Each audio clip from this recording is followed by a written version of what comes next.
11월 23일 화요일 글로벌 마켓 헤드라인입니다. 바이든 대통령이 연준 의장의 제롬 파월을 연준 부의장의 브레이너드를 지명했습니다. 월가는 파월 연준 의장의 재지명에 정책 지속성을 기대하고 있습니다. 파월 연준 의장 재지명에 긴축 지속이 전망되면서 국채금리가 상승했습니다. 미국의 10월 기존주택 판매가 0.8% 증가하면서 예상치를 웃돌았습니다. 유럽연합 탄소 배출권의 가격이 톤당 70유로를 돌파하면서 사상 최고를 기록했습니다. 엘살바도르가 비트코인 시티 건설을 위해 10억 달러 비트코인 채권을 발행했습니다. 테슬라의 모델 S 플레이드가 내년 3월에 중국에서 출시될 계획입니다. 제너럴모터스가 전기 보트 스타트업인 퓨어 워터크래프트의 지분을 인수했습니다.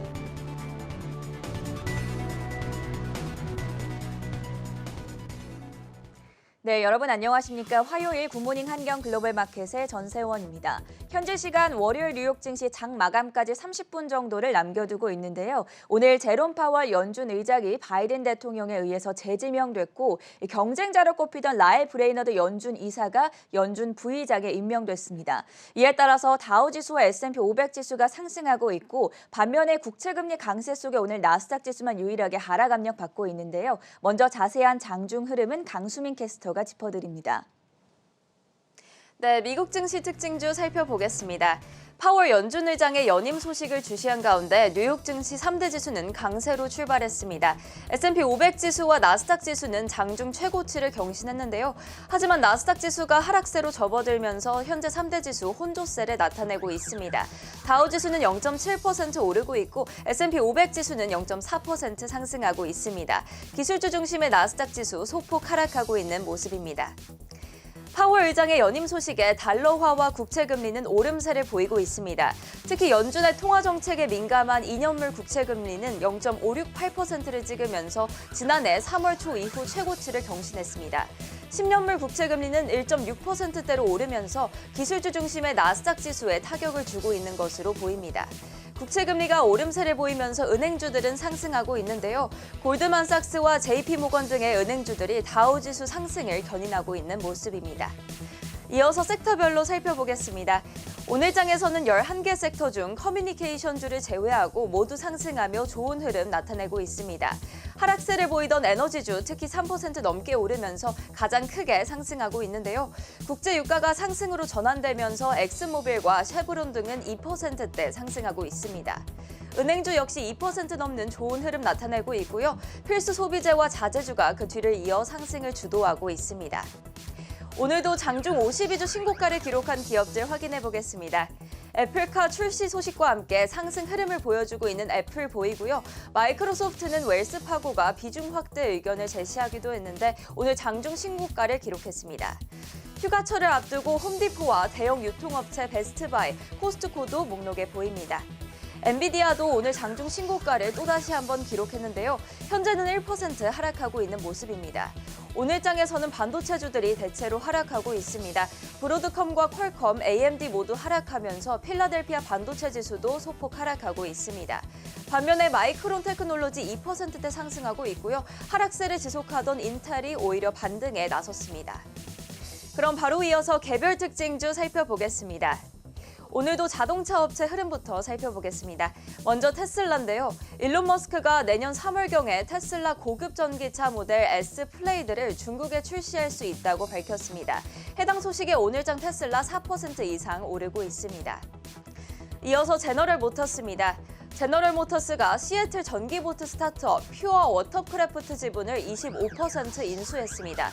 해당 소식에 5% 가까이 상승하고 있습니다. 포드와 리비안이 전기차 공동개발 계획을 철회한다는 소식 이후로 리비안은 하락세를 이어가고 있습니다. 오늘 장에서는 13% 넘게 떨어지기도 했는데 현재는 10%대 하락하고 있습니다. 일주일간은 31% 떨어진 모습입니다. 반면 포드는 오늘 장 6%대 상승하고 있고 또 장중 신고가를 기록하기도 했습니다. 이어서 은행주 흐름 살펴보겠습니다. 파월 연준 의장의 연임 소식에 국채 금리는 오르면서 은행주들은 상승하는 모습입니다. 웰스파고가 3% 넘게 상승하고 있고요. 모건 스탠리도 3% 넘게, 골드만삭스 그리고 JP모건도 3% 가까이 오르고 있는 모습입니다. 다음은 디즈니입니다. 웰스파고가 디즈니에 대한 목표가는 하향했지만 비중 확대 의견은 유지했습니다. 디즈니 플러스의 구독자 수 성장 둔화가 과장됐다고 평가했습니다. 일주일간 3% 가까운 하락세를 보였는데 오늘장 디즈니 1% 상승하고 있습니다. 백신주 흐름도 살펴보겠습니다. 미국 질병통제예방센터 CDC가 모든 성인에게 화이자와 모더나 백신 부스터샷 접종을 권고했습니다. 해당 소식에 모더나 오늘장 7% 가까이 오르면서 나스닥 지수 편입 종목 중 가장 큰 상승폭을 보였습니다. 화이자와 바이오엔테크는 12에서 15세 대상 실험에 대한 긍정적 연구 결과를 보고했습니다. 화이자도 1% 가까이 상승하고 있고 바이오엔테크는 10%대 급등하고 있습니다. 다음은 게임 업체 액티비전 블리자드입니다. 오늘 장중 52주 신저가를 기록하기도 했는데요. 직장 내 성폭행 논란에 휩싸인 바비 코틱 CEO가 회사의 조직 문화를 제대로 바로잡지 못할 경우 사임을 고려할 수 있다는 보도가 나왔습니다. 소폭 하락하고 있는 모습입니다. 마지막 종목은 가상 헬스케어 서비스 업체 텔라닥입니다. BTIG가 텔라닥에 대한 투자 의견을 매수해서 중립으로 하향 조정하면서 오늘 5% 넘게 떨어지고 있습니다. 텔라닥의 장기 성장에 있어 중요한 멤버십 성장률이 기대에 미치지 못했다는 분석입니다. 이어서 국제유가 살펴보겠습니다. 과잉 공급과 수요 감소에 대한 우려에도 불구하고 국제유가는 상승하고 있습니다. 유럽 내 코로나19 재확산과 일본과 인도의 원유 재고 방출을 주시하고 있는 상황입니다. WTI 가격은 1% 가까이 오른 76달러 선에 거래되고 있고 브렌트유도 0.8% 오른 79달러 선에 거래되고 있습니다. 마지막으로 금 가격도 살펴보겠습니다. 파월 연준 의장의 연임 소식에 달러화가 강세를 보이면서 금 가격은 하락하고 있습니다. 2.5% 떨어진 1,804달러 선에 거래되고 있습니다. 지금까지 미국 증시 특징주였습니다. 네, 24시간 잠들지 않은 해외 투자 뉴스를 전해드리는 굿모닝 한경 글로벌 마켓 시간입니다. 오늘부터는 홍성진 그리고 이혜은 외신캐스터와 함께하도록 하겠습니다. 어서 오세요. 네, 바로 본격적인 이야기 시작해 보도록 하죠. 오늘의 첫 번째 소식입니다. 이 사안부터 당연히 살펴봐야겠죠. 제롬 파월 연준 의장이 재임명됐고요. 경쟁자로 꼽히던 라엘 브레이너드 이사가 연준 부의장에 지명이 됐습니다. 사실 CNBC나 베런스 주말 사이 보도에 따르면 브레이너드 이사가 될 가능성도 상당히 있어 보였는데 네, 그렇죠. 결국에는 파월 연준 의장이 다시 의장에 임명됐죠. 네, 그렇습니다. 밤사이 미국의 차기 연준 의장이 결정된 것으로 확인됐습니다. 현지 시간 22일 CNBC는 바이든 대통령이 차기 연준 의장으로 제롬 파월 현 의장을 재지명했다고 밝혔는데요. 유력한 후보로 거론되던 라엘 브레이너드 연준 이사는 부의장으로 지명이 됐다면서 이로써 금융시장에 미치는 불확실성 역시 줄어들었다고 전했습니다. 앞서 제롬 파월은 차기 연준 의장 재지명과 관련해 민주당 내 진보 의원들의 강력한 반대로 난항을 겪은 바 있습니다. 당시 진보 의원들은 파월이 그동안 금융권 규제와 기후변화 리스크를 두고 무책임한 태도를 보였다고 비판했는데요. 특히 민주당 진보 진영의 대표 주자인 엘리자베스 워런 상원 의원은 파월을 위험한 사람이다라고 지적까지 하면서 비판의 수위를 높인 것으로 확인됐습니다. 또한 파월보다 관련 문제들에 더 적극적인 브레이너드 연준 의사가 차기 연준 의장이 되어야 한다고 주장했는데요. 바이든 대통령 역시 이 같은 정치적인 상황을 의식했는지 브레이너드를 연준 부의장으로 오늘 지명한 것으로 알려졌습니다. 한편 바이든 대통령은 이번 연준 의장 지명과 관련해 파월이 팬데믹 기간 동안 안정된 리더십을 보여줬다고 밝혔습니다. 코로나19에 대한 위협과 높은 인플레이션에도 불구하고 파월이 미국의 경제 회복을 위해 연준 이사회에서 중요한 리더십을 보여줬다고 전했는데요. 파월이 재지명됨으로써 앞으로 높은 물가 상승률 역시 안정될 것이라며 미국의 경제가 그 어느 때보다 더 강력해질 것이라고 강조했습니다. 이를 두고 월가의 전문가들 역시 비슷한 입장을 전하고 있는 것으로 확인됐습니다. 우선 ING 애널리스트는 파월이 연준 의장직을 이어가게 될 경우 연준의 기존 통화정책 방향도 일관되게 유지될 것이라고 전했는데요. 테이퍼링 일정과 기준금리 인상 계획 역시 기존에 발표된 대로 진행될 것이라며 이로 인해 금융시장에 미치는 불확실성도 줄어들 것이라고 전망했습니다. 이 외에도 리처드 피셔 전 댈러스 연은 총재는 바이든이 훌륭한 결정을 내렸다면서 브레이너드 역시 유능한 경제 전문가이긴 하지만 워런 상원의원 등 일부 의원들의 압력을 받아 브레이너드를 연준 의장으로 임명했을 경우 연준의 독립성이 심각할 정도로 훼손됐을 것이라고 평가했습니다. 마지막으로 오늘 제롬 파월이 연준 의장으로 지명되면서 주가, 국채금리 또 달러가 모두 상승세를 나타내고 있는 점까지 참고하시기 바랍니다. 바이든 대통령이 연준의 새로운 피를 수혈하기보다는 중앙은행의 독립성과 안정성을 선택했다라는 마켓워치의 헤드라인 기사로 첫 번째 소식 정리해 보겠고요. 두 번째 이슈로 넘어가 보겠습니다. 네, 최저 법인세가 미국 상원 통과가 임박했다라는 보도가 나왔는데요. 두 번째 이슈는 이혜은 캐스터가 전해주시죠. 네, 현지 시각 20일 월스트리트 저널 보도에 따르면 미국 최저법인세를 15%로 정하는 법인세 개정안이 미 상원에서 통과를 앞두고 있습니다. 구체적으로 해당 법안은 지난주 하원에서 통과된 사회복지 법안에 포함되어 있다고 했는데요. 최저법인세로 걷어들인 세수를 교육, 의료, 기후변화 대응 계획의 지출 자금으로 사용하겠다는 겁니다. 또 월스트리트 저널은 해당 법안이 통과되면 국경 간 세율 격차가 축소될 것으로 보인다고 언급했는데요. 10년 전 35%였던 국내외 기반 기업 간 수입 격차가 6%로 감소할 것으로 전망했습니다. 이는 미국이 아닌 제3국에 기반을 둔 다국적 기업이 미국 기업과 동일하게 15%의 최저법인세를 적용받기 때문이라고 분석했습니다. 현재 미국 법인세의 세율은 21%지만 대기업들은 각종 공제와 감면 혜택 등으로 법인세를 거의 내지 않고 있습니다. 이번 최저법인세 추진은 제넌 옐런 재무장관과 키르스틴 시네마 상원의원의 주장에서 비롯됐다고 했는데요. 지난 10월 G20 정상들은 조세 회피 방지를 위한 글로벌 최저법인세 15%에 합의한 바 있습니다. 이와 관련해 월스트리트 저널은 현지 시각 20일 해당 25%의 최저법인세가 통과되면 앞으로 기업 환경과 투자자들에게 어떤 영향을 줄지 분석했는데요. 이번 법안이 세금을 기업의 재무 그리고 회계와 더 밀접하게 연관시키는 법안인 만큼 기업의 재무 상태와 기존 회계 규칙이 더 복잡해질 것이라고 했습니다. 애초 이 법안을 추진한 관계자들은 최저법인세가 약 200개의 기업에 영향을 미칠 것이고 대부분 대기업일 것이라고 봤는데요. 월스트리트 저널은 S&P 500기업을 분석한 결과에 따르면 지난해 약 236개의 기업이 세전소득 기준을 충족했고 60개 이상이 2019년과 2020년에 15% 미만의 실효세율을 적용받았습니다. 따라서 예상보다 더 많은 기업이 영향을 받을 것으로 전망했습니다. 이외에도 자본 집약적인 산업일수록 더 영향을 받을 것이라고 분석했습니다. 해당 산업에서는 금융소득과 과세소득이 차이가 나는 경우가 많기 때문인데요. 특히 석탄, 자동차, 유틸리티 기업이 크게 영향을 받을 것으로 전망했습니다. 이렇게 최저법인세가 적용되면 기존 기업의 재무구조에 큰 영향을 줄 수 있는 만큼 투자하실 때 잘 참고하시길 바랍니다. 네, 15%의 최저법인세가 미국 상원에서 통과된다면 산업별로 그리고 투자자들에게 어떤 영향을 줄지 분석 내용 들어봤고요. 다음 뉴스로 넘어가 보시죠.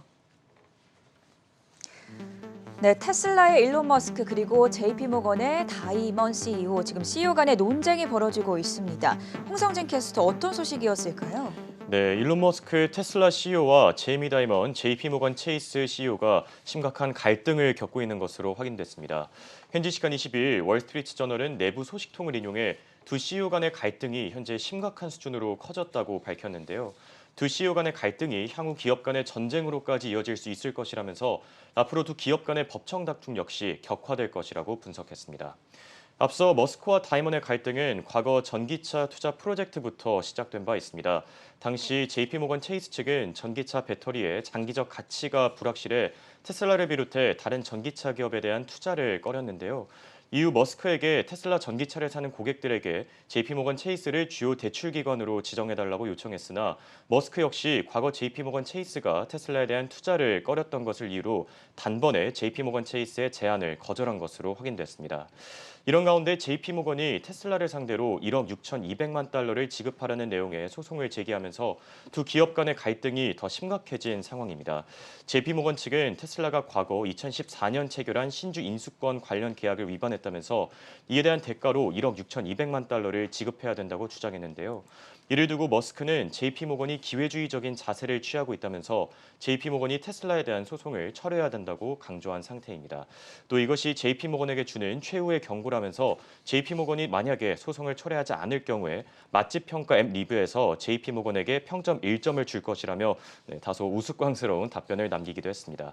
한편 테슬라 이 같은 논란에도 불구하고 오늘 4% 넘게 오르고 있습니다. 머스크가 내년 3월 중에 모델 S 플레이드를 중국에서 출시할 예정이라고 밝혔기 때문인데요. 모델 S 플레이드는 올해 6월 출시된 테슬라의 고급 전기차로 모델 S 출시 이후 무려 9년 만에 선보이는 모델 S의 업그레이드 버전입니다. 또 전일 테슬라의 주가가 향후 3,000달러를 돌파할 것이라고 말한 머스크의 발언 역시 주가에 긍정적으로 작용하고 있는 것으로 확인됐습니다. 마지막으로 테슬라의 주가까지 확인해 보겠습니다. 테슬라의 주가 현재 2% 오른 1,100달러 선에 거래되고 있습니다. 말씀해주신 대로 오늘 악재와 호재의 긍정적인 소식에 조금 더 무게를 두면서 테슬라 주가 계속 상승세 이어가고 있다는 점 참고해 보시면 좋겠고요. 네 번째 이슈 체크해 보겠습니다.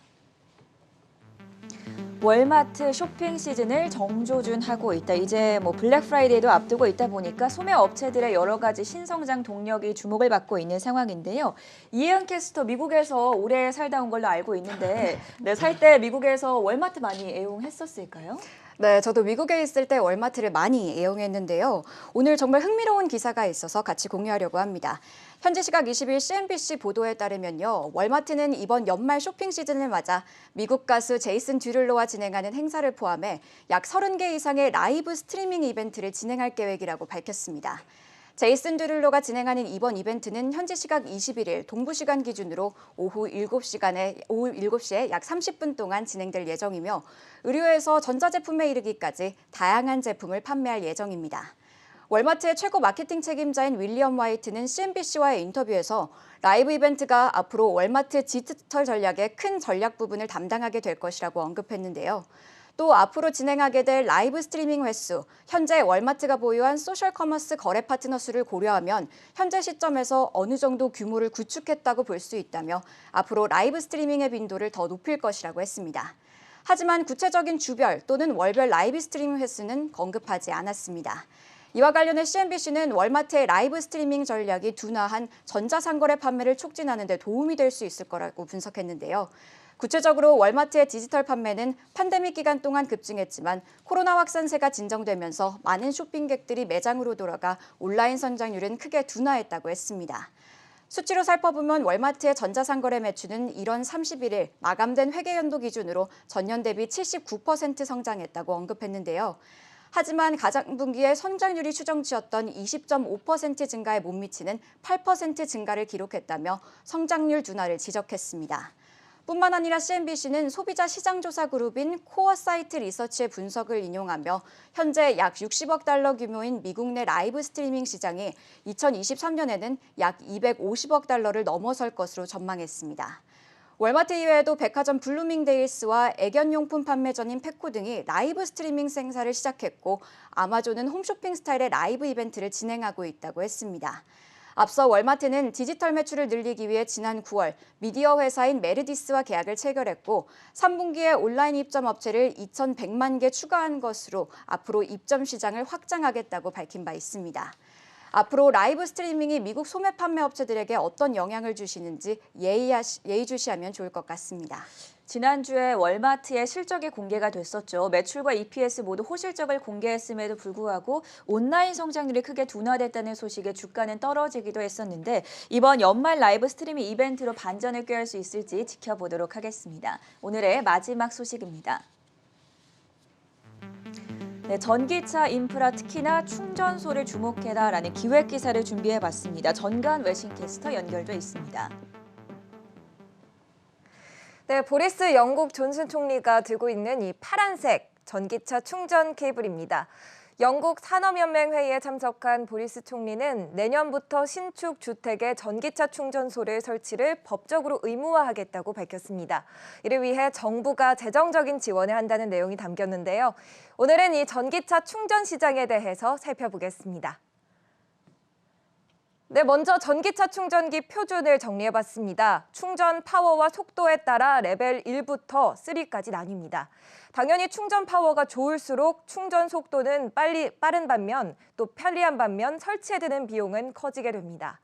레벨 1은 충전이 느린 편인데요. 우리가 잠들기 전에 휴대폰을 충전기에 꽂고 자듯이 차를 사용하지 않는 시간에 천천히 충전시키는 용도로 가정에서 사용하게 됩니다.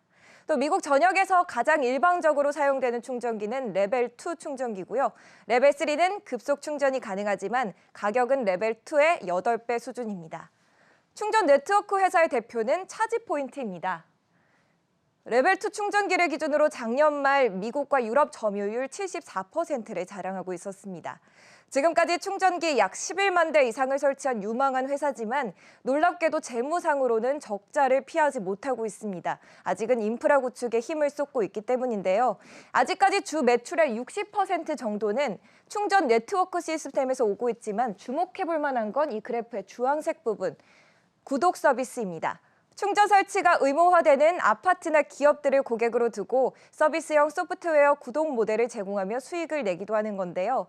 이처럼 충전소 기업들은 단순히 충전소 사용료 회수에서 멈추지 않고 차량 관리 서비스, 또 광고를 기반으로 충전비를 보조하는 모델, 충전소 위치를 알려주는 플랫폼 개발 등 다양한 수익 모델을 모색하고 있습니다. 또 대체로 매출이 이뤄지는 곳은 북미 지역에서 이만큼 파란색 그래프만큼 이뤄지고 있는 지점으로 살펴볼 때 향후 유럽 시장으로 확장 여력이 기대되는 회사입니다. 전기차 시장이 커질수록 이러한 충전 회사들은 계속해서 수혜를 볼 것으로 기대가 되고 있는데요.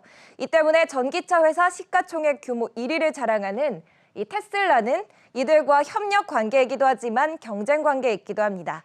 테슬라는 3단계 고속 충전을 하는 자체 슈퍼차저를 개발하고 네트워크를 구축하고 있기 때문인데요.